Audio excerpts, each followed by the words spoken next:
Welcome to selfdiscoveryradio.com, where the orchard of wisdom is just ready for picking.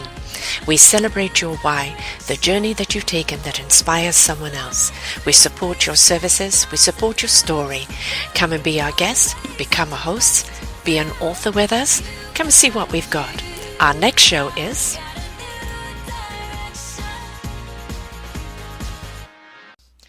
The World According to GUS with Reverend Charles Edwardus. Hello, everyone, and welcome to The World According to GUS.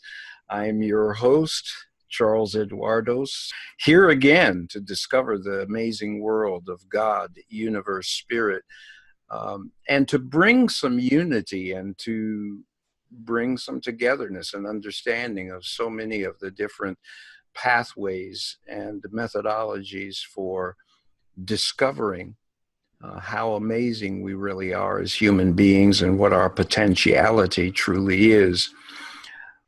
My guest today has been with us before, Jerry Fathauer, and she represents or is a teacher and certified through the Enneagram narrative tradition. And one of the things that they say, because our subject today is spirituality as it relates to the Enneagram, and from the narrative tradition website, a dynamic system that identifies 9 unique approaches to life. The Enneagram is a powerful tool for the discovery of emotional and thought patterns that can distract us from the present moment. And all of you that know me know I'm a big proponent of right now, the present moment, and the powerful life force that flows in and through us all. So we're going to talk a little bit about that. I am a huge fan of the Enneagram. I am a member of Jerry's Enneagram discussion group that meets monthly here in the greater Cleveland area. And she is an amazing woman with a wealth of knowledge. So I say again, welcome, Jerry. Glad to have you back. Thank you so much, Charles. It's my pleasure and honor. So today we want to talk about our spirituality as it relates to the Enneagram. And one of the things, and correct me if I'm wrong, but one of the things that I appreciate about the Enneagram, as opposed to some of the other methodologies like MBTI and DISC, is, at least what I gather, there is almost a push toward don't label people or don't get stuck in your particular type. Like I lead from a 7 because there is within all of us, there's a little bit of all of the 9 types going around, and the attributes and aspects of each of the 9 types is available to us as we come with increased awareness to draw on the energy of the various 9 types. Is that correct? Absolutely. It's one of the many gifts of the Enneagram, so that when one first learns what their lead type is, as he said, type 7, which really simply illuminates a character structure that runs very deep in each of us, a primary character structure that limits us and keeps us in the delusional notion that we are separate from God or a creator being. And all of us we all have access to all 9 types, and they can become resources and not just limiting once we understand all of the types of the Enneagram and how this system works. Yeah. And the starting place then is, as I say, and I use my type because I'm most familiar with that, but as one who leads from 7, recognizing that in stress, I tend to go to the 1, which can bring out some criticalness in me and some other things. And then in my, and we actually talked about it one time in the group, when I am in that place of comfort, I go to my 5, I go to my cave, I do my analytics, I get into really reading and this sort of thing. So coming to that point, the starting point of our type, and various aspects of that type, our place of resource, and that gives us a starting point, so that then we can, according to the need of the moment, maybe begin to learn how to reach out and say, I need a little 4 here. I can reach out and appropriate that differing aspect of personality that may serve me. Exactly. Well described. And I would go a step further to say, because I think today we get to explore in greater part the spiritual aspect of the Enneagram. Yes. Narrative Enneagram, in our teaching, we acknowledge that the Enneagram character structures or types is the psychological study. So it's a foundational study. All of us, we live in a world of normative reality where we experience life on the run every day. Yes. And the psychological structure serves us to an extent. It also limits us, as I said a moment ago. The second aspect of the study of the Enneagram is the spiritual. And the spiritual method, as Dr. David Daniels would say, relieves us from the psychological distress that's inherent in being human, which is lovely. Yeah. And then the third aspect, if you will, of teaching the Enneagram and understanding it is the somatic. And that's where we can actually experience in the physical body, in the soma, a contraction where type shows up, and by working with that contraction and learning how to soften and release it, have yet another way to transform type from the psychological pattern that limits and runs us to a higher quality of type, which I think we're going to talk more about today, that higher quality, not so much the somatic, but the higher qualities of type. Yeah. But the somatic is kind of a doorway. It can be, absolutely. Right. Yeah, and a pretty immediate doorway. Mm-hmm. The entire practice, and in my opinion, of the Enneagram and the benefit is to learn to use one's objective observer or witness. It's called in some traditions. This is an understanding that goes back centuries in religious and spiritual traditions, that there is an objective, neutral part of us. Yeah. So if you imagine when we dream, for those of us who remember our dreams and we awaken, there's a part of us that was watching. And it's neutral. It does not judge. It's objective, and so it can witness. So that same witness can be applied to catching myself. I lead with type 3, the performer achiever, in the process of being run by my type, which for me is being presentational and taking on a chameleon-like appearance that is not my authentic self, so that I think I can get done what most needs to be done in the moment. So with that observer, I've learned over the years to know what the cues are when my type is particularly running me. Mm-hmm. And I can pause, because the key is always to have a practice if we're going to benefit from any transformational approach. I can pause and observe and then be at choice into whether or not I want my type to, okay, it's serving me now. I need to be presentational. I'm in front of an audience or whatever the case may be. Or no, I'm speaking to Charles on this program and I want to be present to him, to our audience, to be authentic, to be present and clear about what wants to come from me in the teaching. So you're at choice, and then that's the action, and then adhering and continually using the objective observer.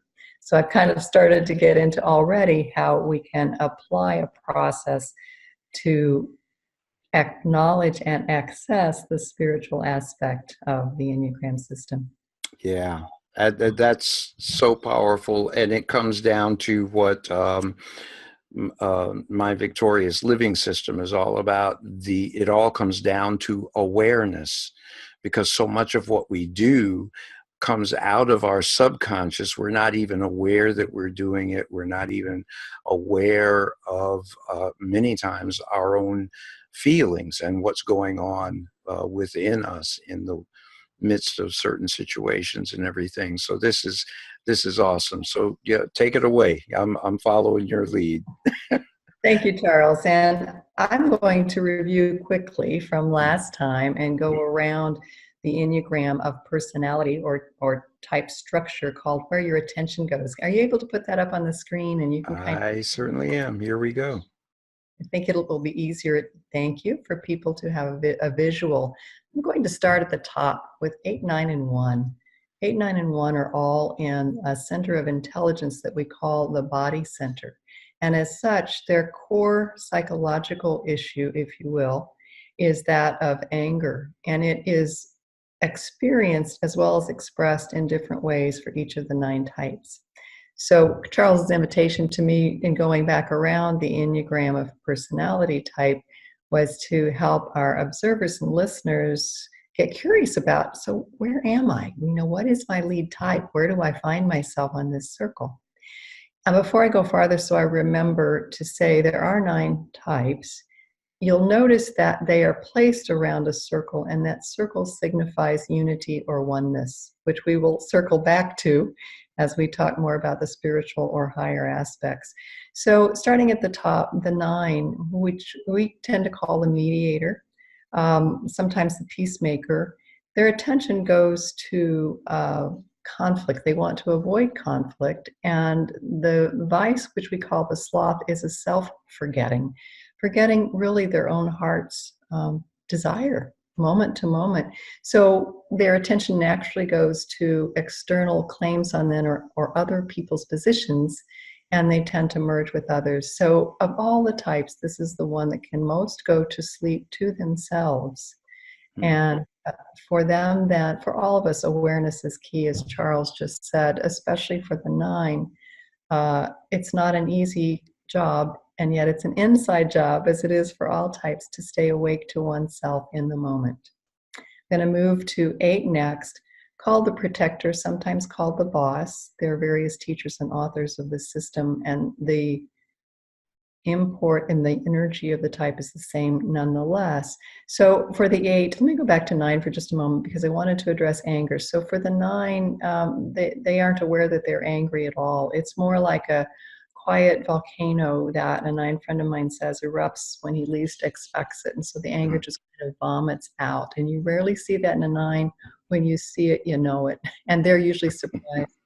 So for the 8, the anger is more readily apparent and available. 8s will say, ready, fire, aim, because it's just right. It's right there on the surface. And they embrace anger. Many 8s are saying that, it can be effective.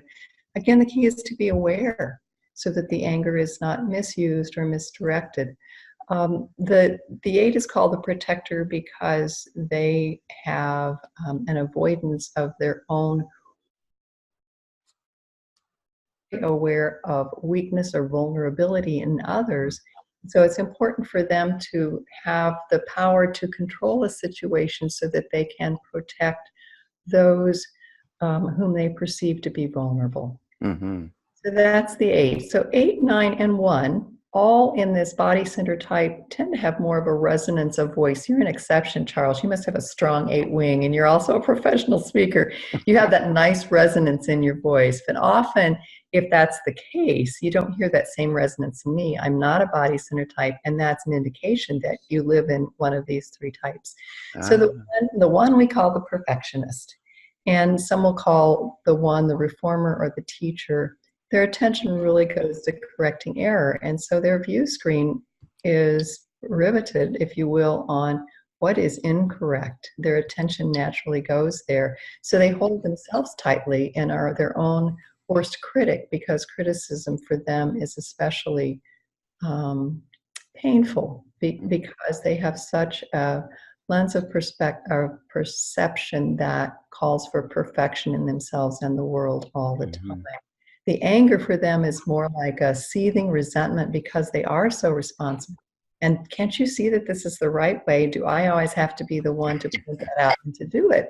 And so there can be a tension and a rigidity. And Charles acknowledged that. You notice the arrow from 7 to 1 in the direction of the arrow is more of his stress point.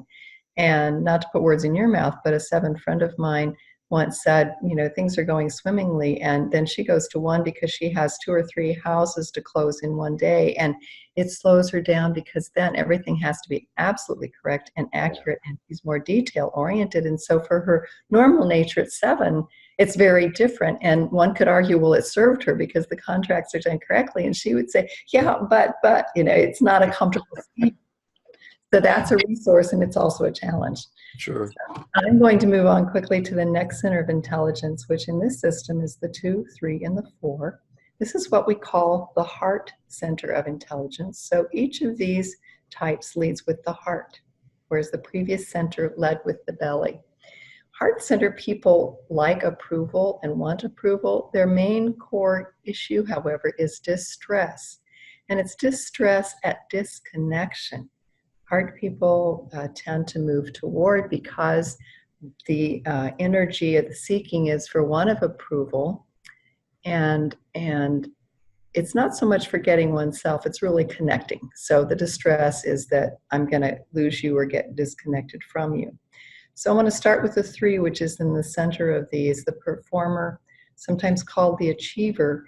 And the way that the 3, all of these are unconscious character structures, gets that approval is to achieve and to look credible in the process, to look good in the process, and to be very focused on getting that goal done. So it's a very task-centered, goal-centered approach. So the attention goes to getting things done.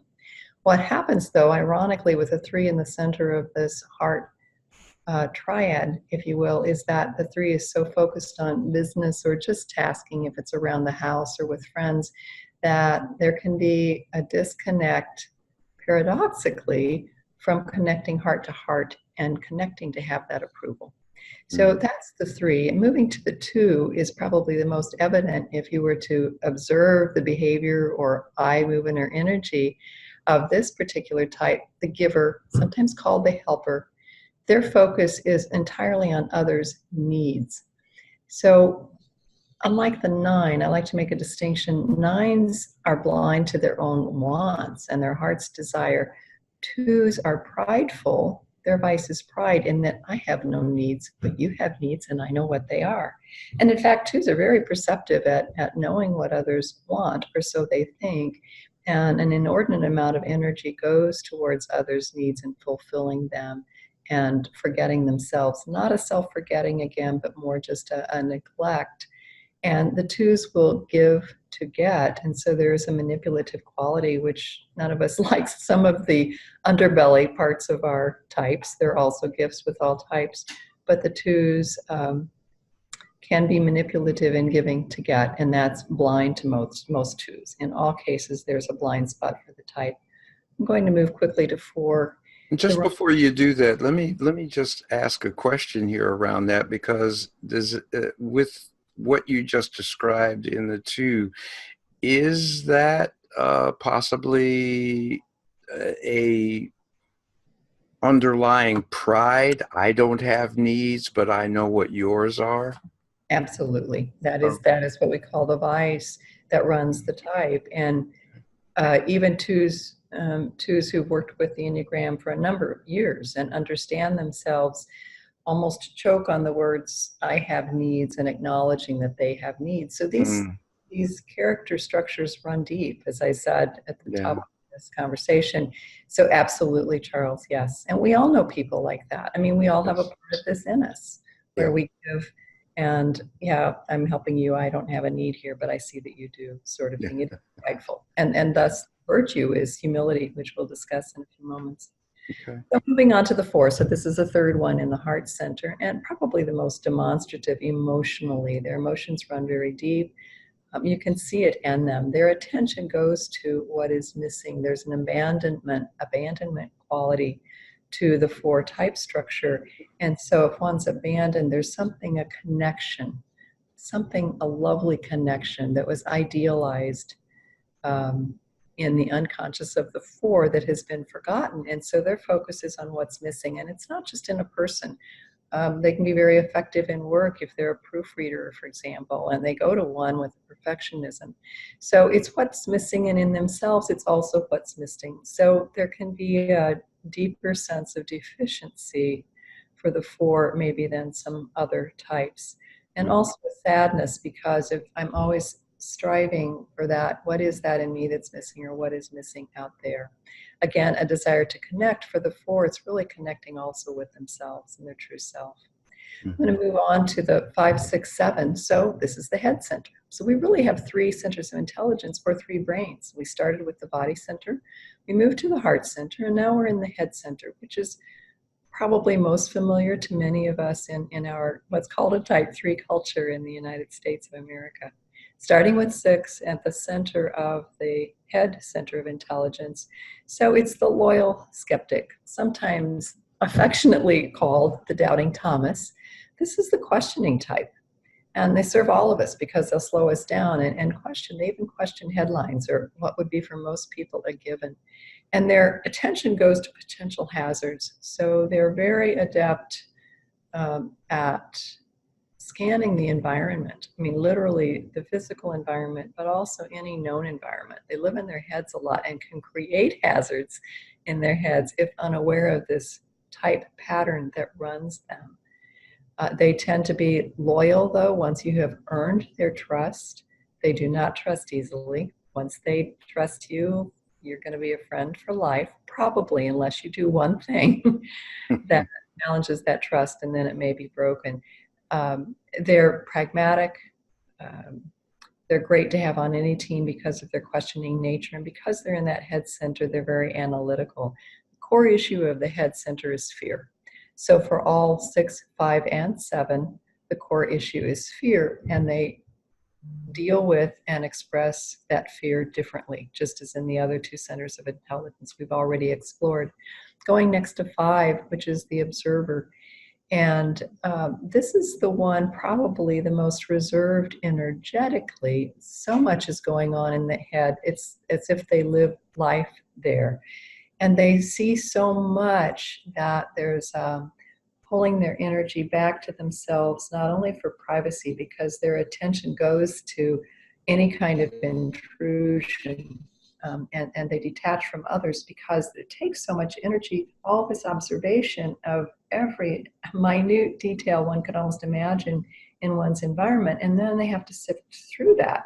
So you can imagine the mental energy that's going into that, and also a keenly analytical type. So whereas the 6 sees fear and deals with it moment to moment and is prepared to act, the 5 will deal with that fear by taking in information and knowledge and being overly prepared so they know what to expect from someone or from a situation, so that the fear then gets tamped down, because I can rely on this, my intelligence, my head center. I can be prepared. Otherwise, you might be intruding on me and take something from me, like energy or time. The 7, which Charles has already told us some about, the epicure. So also called the adventurer. They love keeping multiple options open. So their attention goes to their options, because what they least like, they're going to avoid being limited. Yes. Because that limitation and stillness is boredom for the 7, and that's how the 7 approaches fear. You might ask many 7s, we can ask you, Charles, are you afraid? Are you aware of being afraid? How would you answer that question? I have become more aware of fear, and it seems as though part of one of my defense mechanisms for fear is optimism. So I tend to. Yeah, okay. Go ahead. Yeah. No, I tend to. There's got to be a solution. There's got to be, in the midst of all this horse manure, there's got to be a pony somewhere, And the 7s will find the pony. And yeah. Fun. You're going to find multiple ponies, so you get to choose. And for the 7, the dilemma is there's a paradox, but once I choose, my options are limited then. So it's a lovely, upbeat, very positive. Many leaders are sevens. Sevens have this innate ability to connect what others of us might think are disparate people or ideas and concepts. And sevens, because again, that analytical mind for sevens, it's especially active and connecting in the interest of future pleasant possibilities. Mm-hmm. And so again, fear, it just doesn't show up. They're too busy. And that's how, in a way, it's tamped down.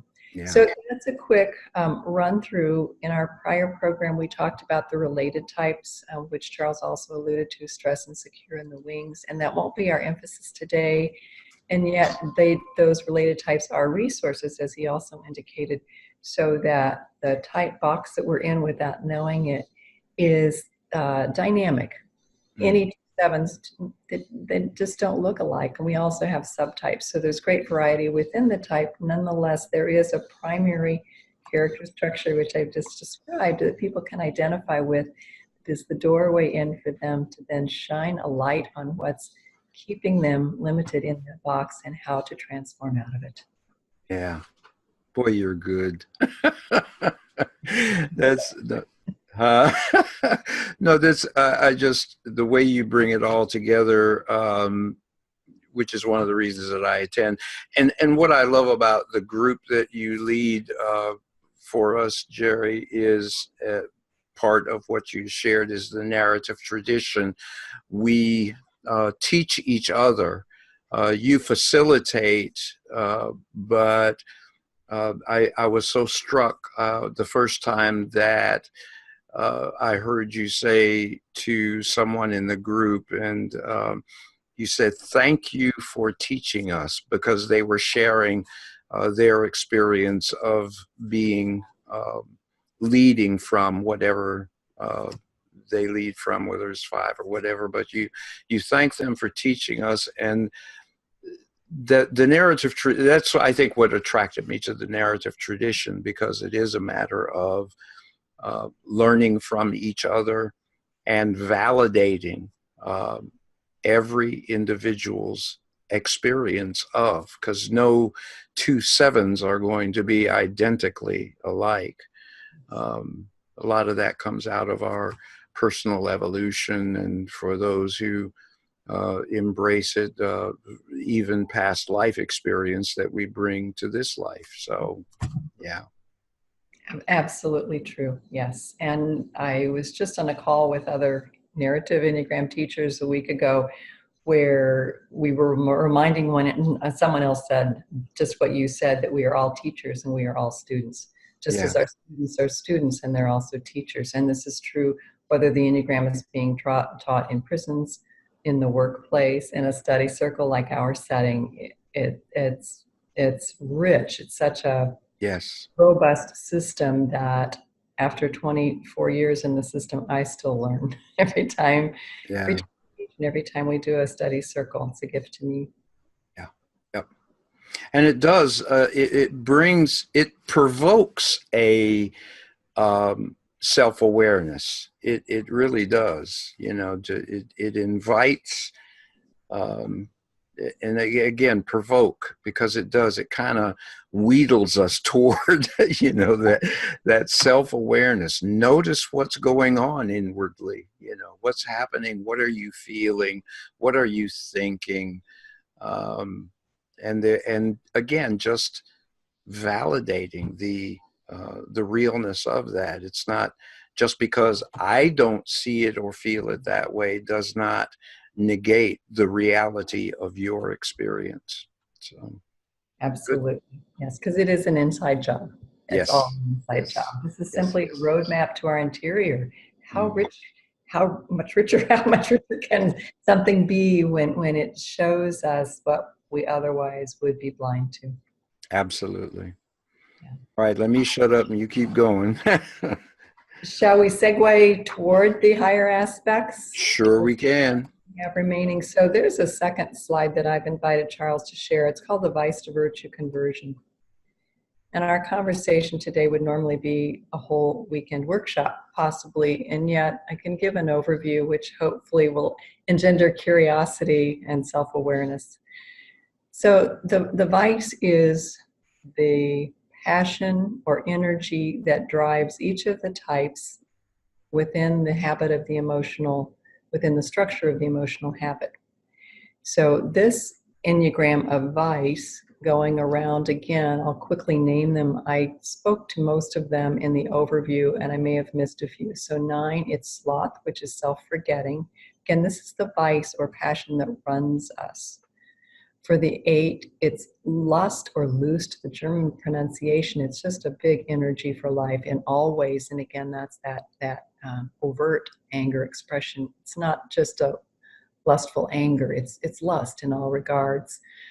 For the 1, it's actually anger is the vice, and yet they will say, well, it's not it's not good to be angry, and so it's that kind of seething resentment that kind of comes out sideways and ones aren't always aware of, but others can easily perceive in them.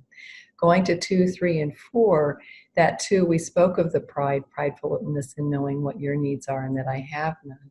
For the 3, it's the self-deceit that the 3 is her image or what she has accomplished. It's not intending to say the 3 is always deceitful and lying, though the 3 will shapeshift and position and spin the truth to look good. So it's deceit and self-deceit. For the 4, it's that envy. So again, the attention went to what is missing. I have an envy in me because I see in you what I think is missing in me. For 5, it's an avarice. And it's avarice or greediness for the 5's own energy and time. Again, they avoided, their attention went to intrusion because they avoid that intrusion. They need to have all of their energy to sift through all of that information that they collect by reading or observing their environment. For the 6, we talked about fear. So that's that center type, and it's fear for 5, 6, and 7. For the 6, it's the most overt and evident fear. For the 7, it's gluttony. So it's gluttony for ideas. Again, it's taking in so much. This is an amazing world. I want to have multiple options to learn and to experience. And so it's not gluttony necessarily of food as we would think of, but for ideas and future possibilities. Does that resonate for you, Charles? Yeah, it definitely does. Yeah. And we're done with that. We've gone clear around 8, 9, and 1. And so this is the vice, and it's a very strong energy. Now, the good news is I've talked about the transformative capacity of the Enneagram and the map that shows us how we can use this for transformation. So I'm going to shift now to talk about my favorite topic, and it's the Enneagram and Spirituality. So these are the higher qualities, or also called higher aspects, of the Enneagram. And the first is the virtue. So that's where we are converting from the vice to the virtue. You can go back to the prior slide because we'll come back. I want to look at the vice to virtue conversion yet. Okay. Yep. Let me get back here. So the way we do that, while he's doing that, when I mentioned earlier the pause, when I catch myself on automatic in my type structure, I'm using the objective observer to notice. For me, something contracts inside my knees or my belly or something, type's running me. I'm going to get to do my work now. So I use the observer to catch that. So for 3, if you look at the bottom at the little chart with the arrow deceit to truthfulness, I've caught myself in the act, literally. I'm spinning, doing something to look a certain way. It's an image projection, which 2, 3, and 4 all do easily and unconsciously. My place of virtue, the higher aspect, is truthfulness or honesty. And it's being honest about who I am in the moment and relaxing the contraction and the type. Did you just hear my voice change? Because I went to a place and I didn't do that intentionally. I was able to drop what started to be an up and out spinning and presentational. So that's all we're talking about here. The language is something that one just needs to learn with the Enneagram. So it's the vice to virtue conversion, and it's true for each type. So going back around, starting at the top for 8, 9, and 1, I'm jumping back and forth now from the symbol itself to the words beneath. So for the 9, where the sloth is the vice, the virtue is right action. So if I as a 9 have forgotten myself, when I can become present to myself and wake up, I know just the right action to take in this very present moment. It's being in the present, which Charles was talking about earlier.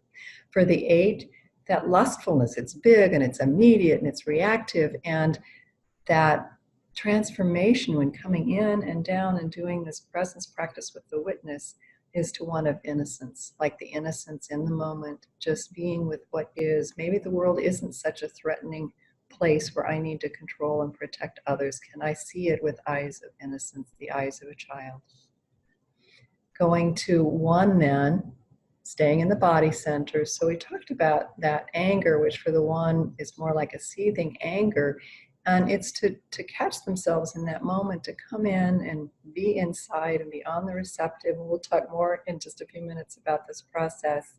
And to open to serenity, the virtue. I think that speaks for itself, versus anger and a rigidness, and it has to be right, to a sereneness. Let's go to the heart center now. We talked about 3 already. And pride, let's go back. We talked about 3, the deceit to truthfulness. Let's go to pride. And that prideful stature, I have no needs, is the humility to know that I have needs just as anyone else has needs. And how might I accept, become aware of those needs and sit in a place of humility versus one of pride, which is a more active being out there and doing for others, even, being intrusive to others because I can help you when others may not even want their help. So it's a humility. So it's coming inside and relaxing down and in. For the 4, instead of that envy, you have something, a quality of you that is missing in me that I want. It's being able to come inside and be inside on the receptive and know that there is equanimity in all things, that you don't need to be reaching out for something fulfilling or filling or finding that which is missing, that there's equanimity simply by sitting with what is. Going to the 5, 6, and 7, that fear, overt fear in the 6, transforming that to courage. And I think that just makes sense, doesn't it? Yeah. For the 5, the avarice, the greediness, going to non-attachment. So the non-attachment here is not being attached to an outcome, not having to prepare, not being afraid that I won't have what's needed or that someone's going to take my time and energy, and to be able to relax into one's interior in a place of non-attachment. And then the 7, the gluttony. So the transformative point, the virtue there is sobriety. It's also called constancy.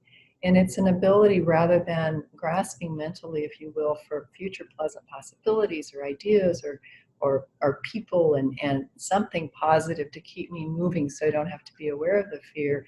It's a constancy, an ability to have a focus in this present moment on the one piece of holy work that needs my attention and is accessible to me now, which is going to segue into the holy ideas.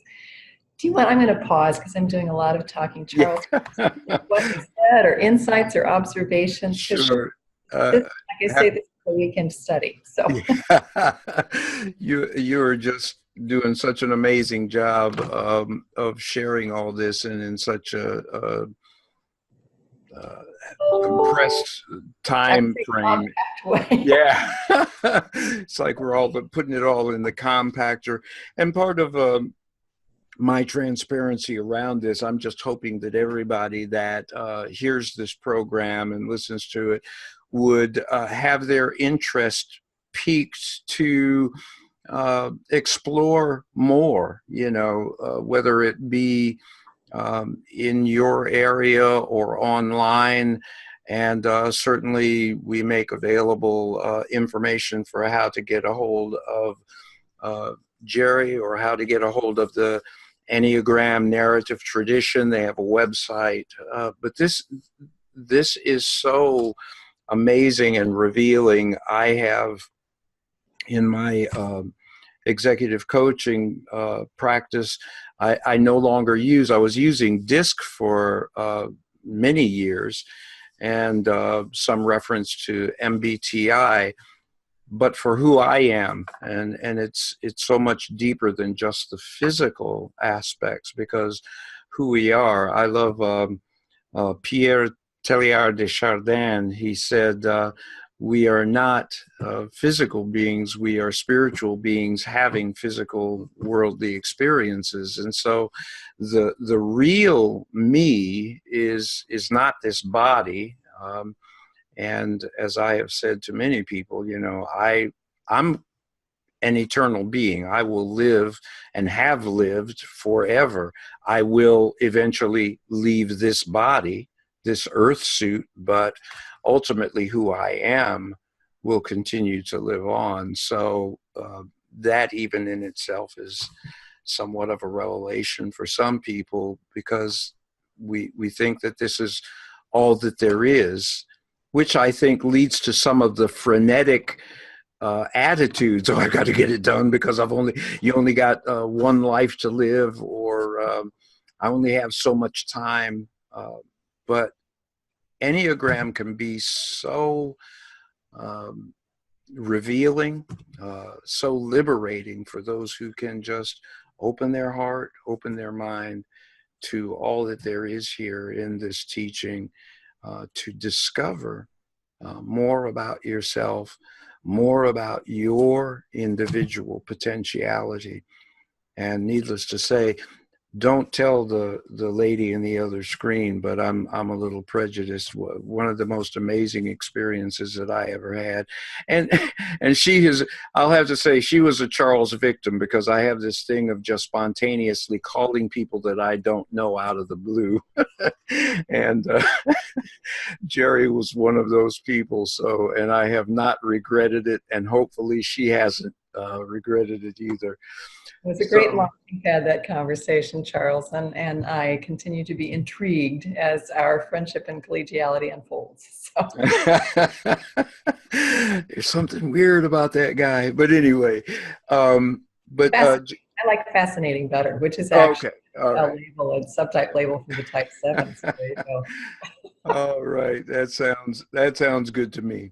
It's a Mr. Spock term too, being the Star Trek fan. Fascinating. Right, yeah. So let us live long and prosper. Jerry's going to take us into another aspect of this spirituality, which is called the virtue of the holy idea. And that word, being a clergyman, holy is one of those religious words that carries a certain amount of mystery to it. But in the original language, holy simply means set apart. It's kind of a meta state. It's set above and beyond what we may consider normal states. So the holy idea for me, if those of you who are listening and watching can embrace it, this is a higher idea, a set apart idea that can take us to that meta level that I was referring to. So, Jerry, take it away. Thank you, Charles. So the next slide, that would be the third one, and we're going to talk about the virtue and the holy idea. And Charles set that up beautifully. The word on the left, so this is the Enneagram for the holy idea, and for each of the types, the pairing that you see under the label of the type at the top, right action / love. We've talked about right action already for the 9, and innocence for the 8, and serenity for the 1. So as dear friend and Enneagram colleague of mine, Sandra Smith, would say, it's like a Southern breakfast. Once you get the virtue, you get the holy idea with it. Now, that makes it sound awfully easy. I mean, you don't have to ask for the grits. You get the grits, I blew the punchline. So you get the holy idea when you get the virtue. The virtue is more within reach because it's on that psychological level and understanding of the Enneagram that I prefaced earlier. The holy idea, we come into the spiritual aspect, and it's as Charles was saying, it's not experienced in normative reality.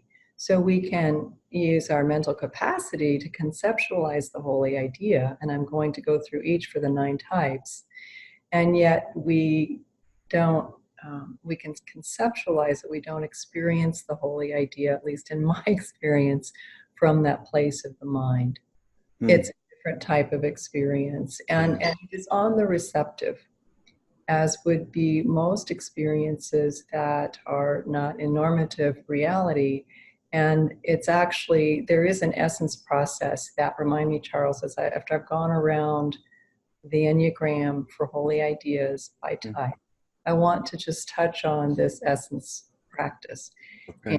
And what it will do is it's just a suggestion of a process for releasing the physical boundaries that we experience as incarnate beings. In other words, as in our bodies, Mm-hmm. so that we can begin to glimpse, and not just glimpse, but maybe have some sense of what it means to be in essence. Because what I would say about that at this juncture before describing each of them is that in essence we are all one. Thus, Yes. circle, which is unity, and our type labels and the psychological understanding of the Enneagram is the delusional aspect whereby we are all separate. Because Yes. truth, with a capital T, we are not separate at all. We are all one. Yes. Yep. So, yeah, thank you, Charles. So when I Yes. talk about essence, that's what I'm saying. So that especially like in the psychological study or understanding, we all have part of each of the 9 types, but we really are most bound by or structured by one of them, our lead type. That's not true with the holy ideas. We have access to and are, in truth, the holy ideas for each of the 9 types. So having said that, I'm going to go quickly around, and languaging them can be difficult. And so I want to share with you some language that I have had written in advance. I'm just going to talk about 9, starting there again. We're in the body center. We know that the virtue is right action. So Sandra Smith would say, with that you get holy love. And actually, I'm going to approach this teaching a little differently. I'm going to focus on that inner triangle. You see the lines that connect 9, 3, and 6, because those primary points also are the center points for each center of intelligence that acknowledge our 3 brains or 3 intelligences, 9 representing body center. We've talked about that. 3 representing heart center. We've talked about that. And 6 representing the head center. So lo and behold, look at the holy ideas for those 3 primary types, if you will, primary for the intelligence centers. For 9, it's holy love. For 3, it's holy hope. And for 6, it's holy faith.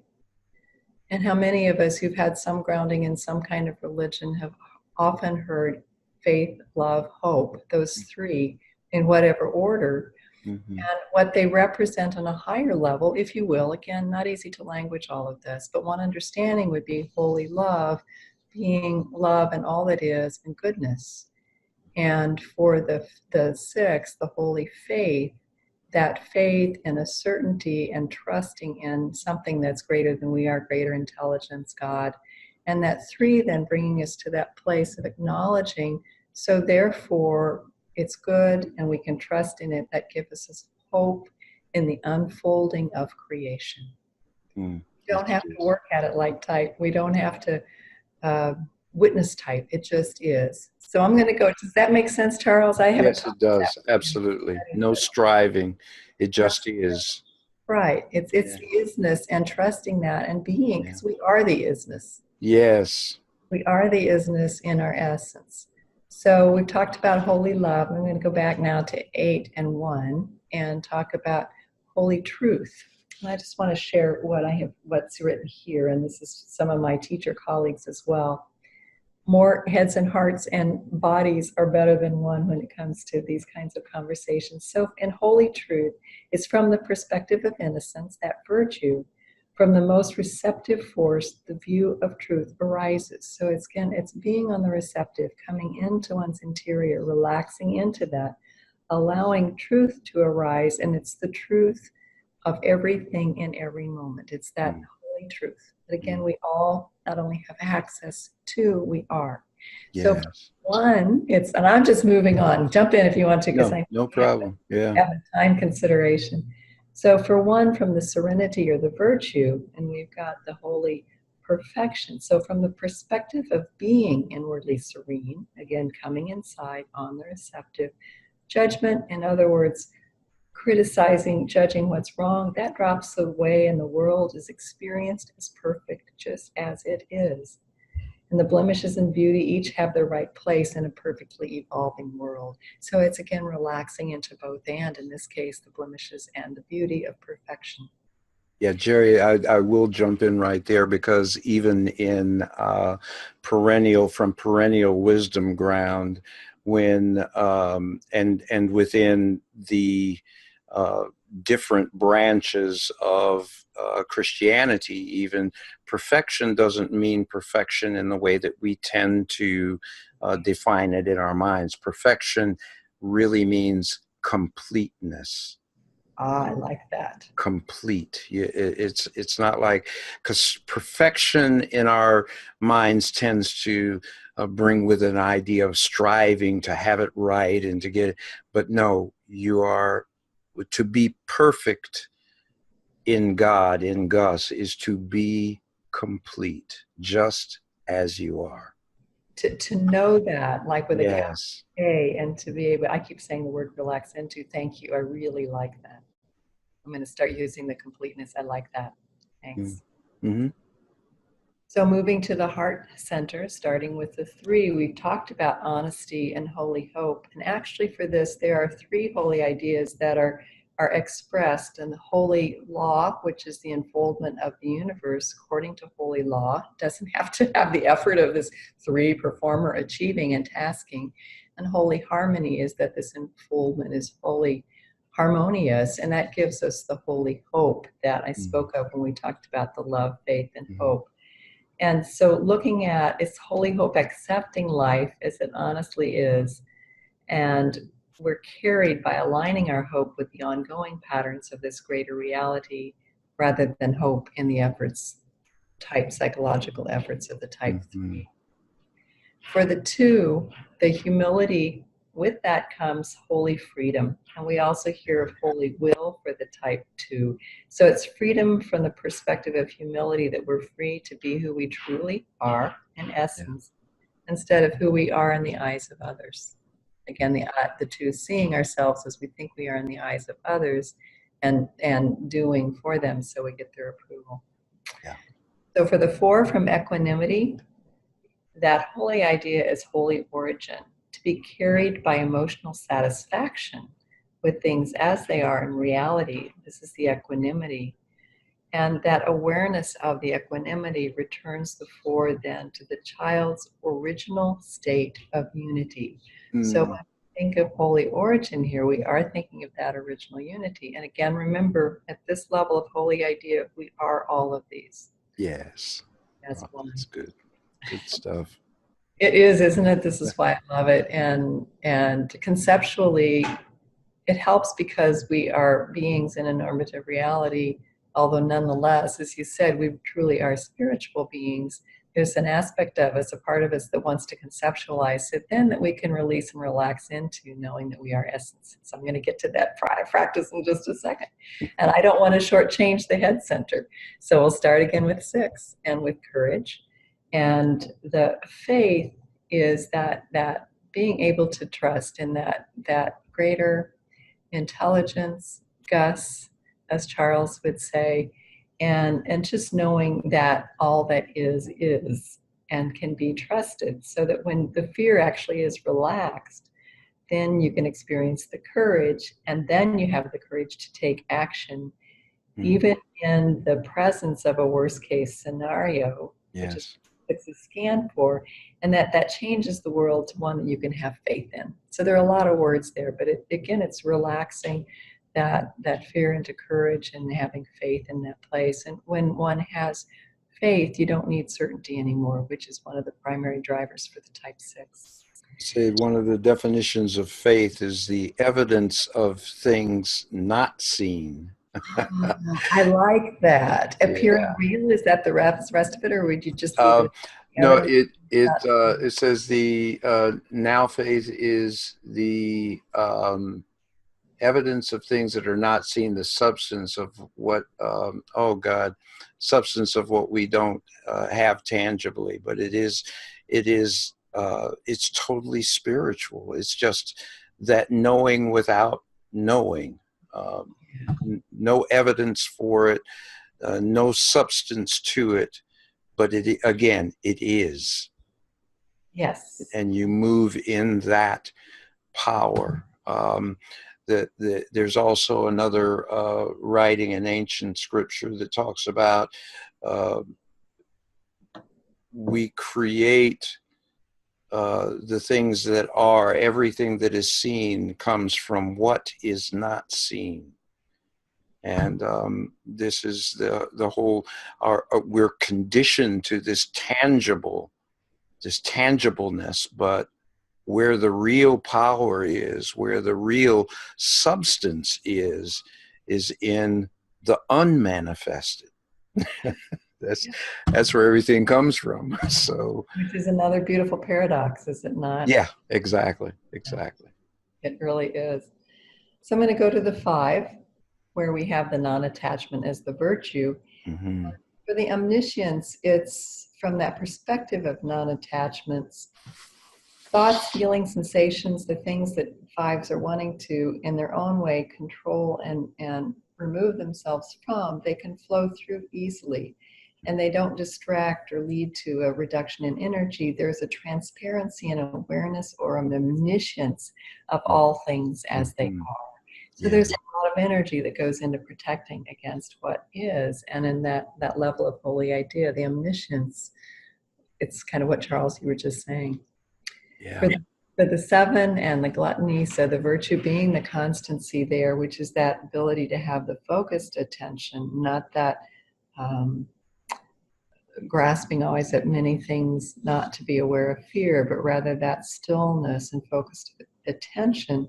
So from that perspective that we call constancy, your view, it does not need to be filled with multiple options, but rather one significant thing worth doing, which is what you call holy work or sacred work. And I would say that it's a doing that unfolds in and of itself. And it's a focused energy on that which truly is. Is that, how would you word it from your perspective? Wow. It's first time I saw this, I'm like, it was a Gomer Pyle moment. It was just Shazam. Because I feel so much, again, hard to language some of these things, find the appropriate words. But the constancy emerges into this sacred work that you do. Again, it's almost like a natural, the constancy is the seed that we plant, and the sacred work is the plant that grows from that, if that makes sense at all. Absolutely. I really like that. Thank you. Yeah. So it's the expression, if you will, of the seed that's planted. Expression with a capital E. Yeah. God expressing through that holy work from the seed that was planted in constancy. So tell me, Charles, how much time we have, because I'd like to review 2 quick processes, one for virtue and one for holy idea, if there's time. Sure, go right ahead. We make the time. You have favor. Thank you. You can tell my type. 5 and 3 are the most time conscious, so I'm exposed on a psychological level. So we referred to at the top of the program awareness, and a pause. There are 4 A's, the first being aware, so catching oneself in the psychological adaptive character construct of my type 3, for example, and then pausing and being a choice. The next one, action. It's actually acceptance is the next A. I'm accepting, okay, I see type running me. Does it serve me now, or does it limit? And then take an action would be, I'm going to continue to allow type to run me because it's appropriate to be presentational, or in most cases to drop type and to go into that authentic or truthful place for the 3, which is the virtue. So this is a practice to come in and down and find the virtue, and then to adhere to the practice. So using the witness, I would bring my attention inside my head and let it drift down to the belly, because when we follow the breath in the belly, this always anchors us to this perfect present moment, which in truth is the only moment there is. You heard my voice change. It didn't make it change. It changed as I brought my attention in and down to the belly and following the breath. And as Helen Palmer, one of the narrative teachers and authors, would say, and then we allow ourselves to be carried on that breath, moment to moment, the only moment there is. And this is where transformation can come about from the vice, for me, the self-deceit, into the place of truthfulness. And it works for all of us. And the key is learning to do this on the fly. As David Daniels, another teacher, would say, enlightenment on the hoof. Yeah. Real practice, which takes us next then to the holy idea. So I have now relaxed into my virtue and truthfulness. How is it that I come to this? And this is only one approach, I'm sure many, especially that you could offer, Charles. And this is one that I would offer if one wants to be in what I call essence. And in this practice, essence being a dropping of the physical boundary of my incarnate being. So essence being a beingness, the beingness you spoke of, that continues on forever. That does not end with the death of this corporal body. And so one practice that comes from Dr. Andrew Hahn, who's a psychotherapist and has a lovely modality called life-centered therapy, is to imagine this. The first part I'm giving to you to make short of a long practice that he calls essence practice. When I look in your eyes, Charles, or the eyes of anyone who is present, there is a light. I think we've all seen the light in the eyes of another, and we can see our own light as we look at ourselves in the mirror and witness that light. So the practice would be to come inside. So I'm closing my eyes and coming in and seeing my own light, and seeing that light that is mine, that light that lives forever in my head center and my heart center and my belly center, because that feels good. Mm-hmm. However works for you, coming inside and seeing your own light. And from that place of your own light with a capital L, you're going to expand rapidly and infinitely in all directions. I'm expanding forward and back and left and right and up and down and the diagonals in between, so that I'm using my consciousness to take that light that started within my body, and that's expanding out rapidly now, even as I'm talking, in all directions. And if you want, you can imagine as you expand out through the physical structure you're in, the house or building, and out into all of the United States or whatever country you're in, and planet Earth and other planets in the universe. For me, I can conceive of it simply as rapidly moving out in all directions, that light that is my beingness, moving out, out, out, out, out, and then just sitting in that. And it's as if my physical boundaries have dropped away and disappeared. Yes. This is, I will warn you, a higher vibration. So before you drive, you want to bring your attention back into your belly and ground. And nonetheless, this is a quick process that can begin to give access to a state that is outside of what we call normative reality, but is our true reality, in true way of being and reality. I'll stop there. So. Wow, that's awesome. I really like that one. I did that one with you, and it's just like, wow, that's good. And the key is to, and I share this often with many people, the key is to develop a regularity about your spiritual practices. It's okay to occasionally do a spiritual practice here and there, but it is so much more powerful and impactful and transformative when we get into the habit of doing it, and it is on a regular basis, and we literally are transformed into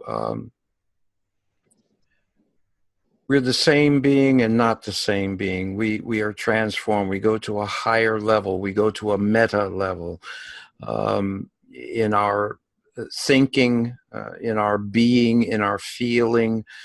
all of those aspects work together, and we see that in the Enneagram: the body center, the mind center, the heart center. This is the holy trinity of our being, of our ontological being. So anything that you can do, all practices are not necessarily right for everybody. That's why we have so many that are out there. So if you are searching and seeking, you can contact me and I can point you into some directions. If you'd like to get a hold of Jerry, you have a website and email. Share your information so people can reach out to you, Jerry. Thank you, Charles. My website is Energy Awareness Healing. 3 words run together: Energy, ENERGY, Awareness Healing, HEALING.com. You can probably find me too by Googling Jerry Fathour. I think you see my name on the screen. It's GERY, F as in Frank, A, T as in Tom, HAUER. And I can be found also if you're local. Probably aren't local, but if you are through River's Edge, I'm in their catalog because I'm a teacher with them at the River's Edge Retreat Center. And what didn't I share? I think I have an email, but the energyawarenesshealing.com, you can email me through that website. Sure. Would love to hear from you and love to have you join us with the Enneagram Study Circle. I just would like to talk with you first so that you will be prepared to come into the group. Right. That's so good. Boy, I'll tell you what, you are, I thank Gus for my spontaneity in reaching out to you, because you have certainly been a blessing. And Jerry Fathour will be back with us again, because again, even today, it's just scratching the surface. There is so much to this. And Jerry also does energy work, energy healing. All of this comes together. These are all parts of our wholeness and our discovery of our beingness, if that's a word. If it wasn't, it is now. I believe in wordification, but just discovering the essence and the amazingness of who we are individually and collectively, because there is no separation. For those of you who are familiar with unitive thinking, with non-dual philosophy, it's a oneness, then we are all different aspects of that amazing oneness. So peace and love to everyone here listening. Jerry, again, thank you from the bottom of my heart. I love doing these programs with you. And I love them as well. Thank you for the invitation. And you are more than welcome. We're going to be visiting with some amazing people coming up. And as we approach the new year, look forward to hearing from a lot of some people that we've heard from before and others that you haven't, and that's all I'm going to say about that. But keep watching the website and you will find out. It's going to be awesome. So stay in tune to The World According to Gus. Thank you again to my guest, Jerry Fathour, and thank you all for being with us. I'm your host, Charles Eduardos. Love, peace, and joy. For more wonderful shows like this, please go to selfdiscoveryradio.com, podcasts, and see our lineup. And if you wish to support us, we have a funded button. Please stay tuned for our next show.